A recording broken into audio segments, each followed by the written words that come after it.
हमने एल्कीन की preparation by means of Kolbe's electrolysis करानी है। हमने एल्केन को बनाया था कोल्स इलेक्ट्रोलिसिस से, लेकिन उसमें मीथेन नहीं बनता है। यहाँ हम एल्कीन की प्रिपरेशन करेंगे by means of Kolbe's electrolysis.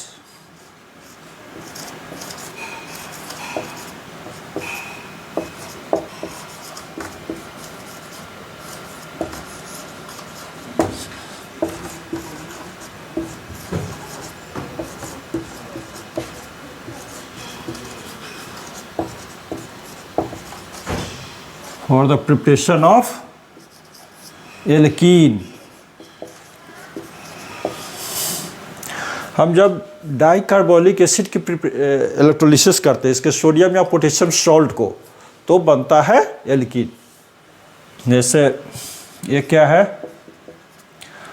CH2 COOK CH2 COOK, ये है क्या, potassium salt of succinic acid,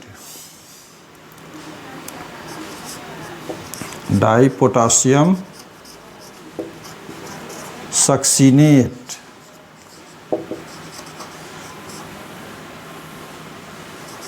इसकी इलेक्ट्रोलिसिस करेंगे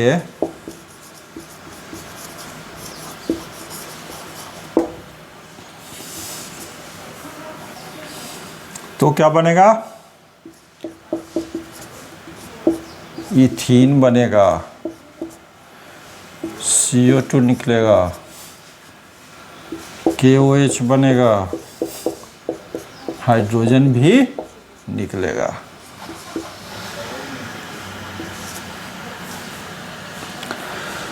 तो इसका मैकेनिज्म क्या है, मैकेनिज्म, अच्छा, इलेक्ट्रोलिसिस होता है DC करंट में, AC करंट में नहीं होता है। ये ध्यान रखोगे, अगर यहाँ लिख दिया 12 वोल्ट AC तो ये प्रोडक्ट नहीं बनेगा। ट्रांसफार्मर भी AC करंट पे, ट्रांसफार्मर AC करंट पे काम करता है, DC पे नहीं करता। अगर फिजिक्स में क्वेश्चन आता है कि ट्रांसफार्मर जिसका प्राइमरी टर्न इतना है, सेकेंडरी टर्न इतना है, और ये 12 वोल्ट बैटरी से अटैच्ड है, तो आउटपुट वोल्टेज क्या होगा, 0 होगा, क्योंकि ट्रांसफार्मर DC सर्किट पे काम नहीं करता है। तो क्या हो गया इसका मैकेनिज्म,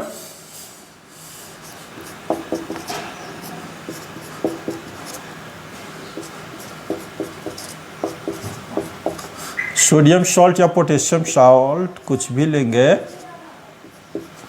सक्सिनिक एसिड के, इसके इलेक्ट्रोलिसिस कर दिया।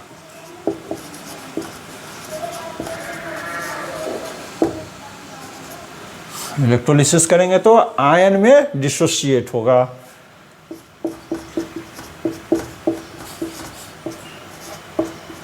अनायन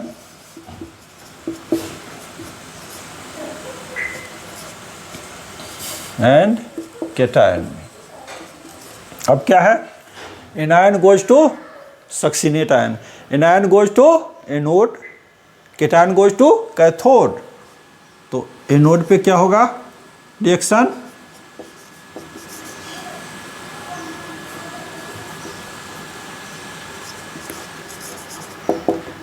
एनायन गोज टू एनोड,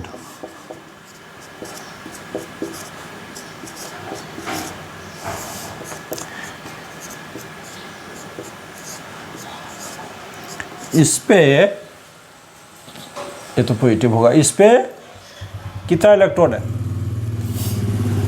यहाँ पे ये जो बॉन्ड है इसमें एक इलेक्ट्रॉन ऑक्सीजन का है, एक पोटाशियम का है, तो दोनों इलेक्ट्रॉन अपने पास रख लिया इसने, और इसको बिना इलेक्ट्रॉन के अलग कर दिया पोटाशियम को। तो इसके पास 2 इलेक्ट्रॉन है, तो एक इलेक्ट्रॉन यहाँ से अगर निकलेगा तो इसका अपना इलेक्ट्रॉन इस पे बचेगा, और इसका भी एक इलेक्ट्रॉन निकलेगा तो इसका केवल अपना इलेक्ट्रॉन इस पे बचेगा। तो क्या हो गया, 2 इलेक्ट्रॉन निकल रहा है, और ये फ्री रेडिकल में कन्वर्ट हो गया, फ्री रेडिकल में कन्वर्ट हो गया। अच्छा, नेचर का रूल है वो स्टेबिलिटी गेन करना चाहता है, और स्टेबिलिटी तब होती है जब एनर्जी उसकी कम हो, सिस्टम की एनर्जी कम हो, स्टेबिलिटी ज़्यादा, एनर्जी ज़्यादा स्टेबिलिटी कम। तो क्या होगा कि CO2 निकलेगा। क्यों निकलेगा? क्योंकि थर्मोडायनेमिकली फेवरेबल है। थर्मोडायनेमिकली फेवरेबल मीन्स वो प्रोसेस जिसमें सिस्टम की एनर्जी कम हो रही हो उसको थर्मोडायनेमिकली फेवरेबल बोलते हैं। तो CO2 निकल जाएगा, यहाँ से होमोलाइटिक फिशन होगा, एक इलेक्ट्रॉन इसके पास गया, एक इलेक्ट्रॉन ने यहाँ डबल बॉन्ड बनाया, और ये क्या हो जाएगा?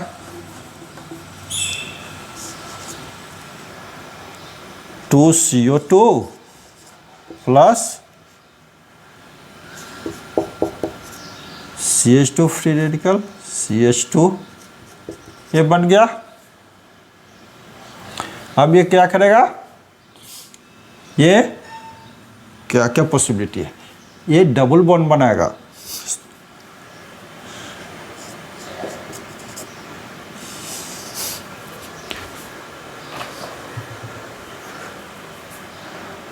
ये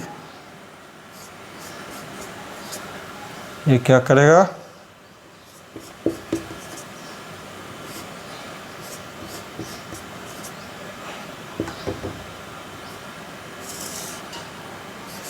ये यहाँ डबल बॉन्ड, एक इलेक्ट्रॉन ये हुआ, एक इलेक्ट्रॉन हुआ, तो यहाँ डबल बॉन्ड बन गया, ये इथीन बन गया। डिजायर्ड प्रोडक्ट यही है, यही हमको चाहिए था। एक और पॉसिबिलिटी है। क्या पॉसिबिलिटी है? दो मॉलिक्यूल इसका कंबाइन करे और साइक्लिक ब्यूटेन बना दे।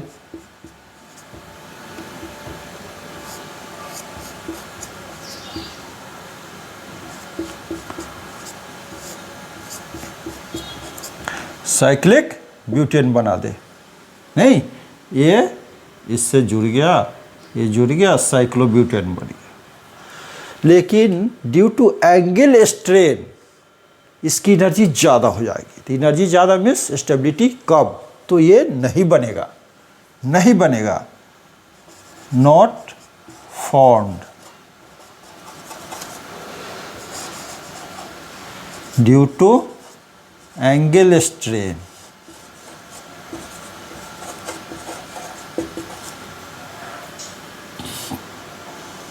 तो एनोड पे कौन सा गैस निकल रहा है? CO2, कार्बन डाइऑक्साइड गैस, और इथीन। अब कैथोड पे क्या रिएक्शन होगा?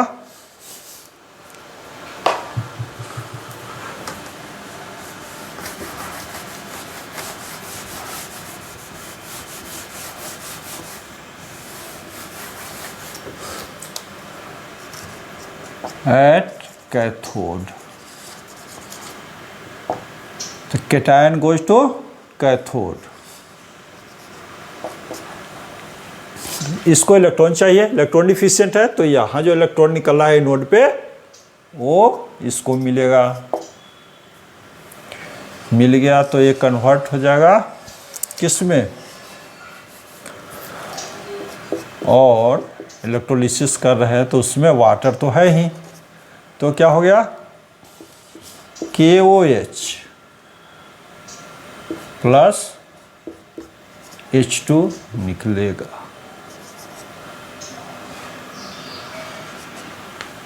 ये रिएक्शन हो गया। क्लियर है?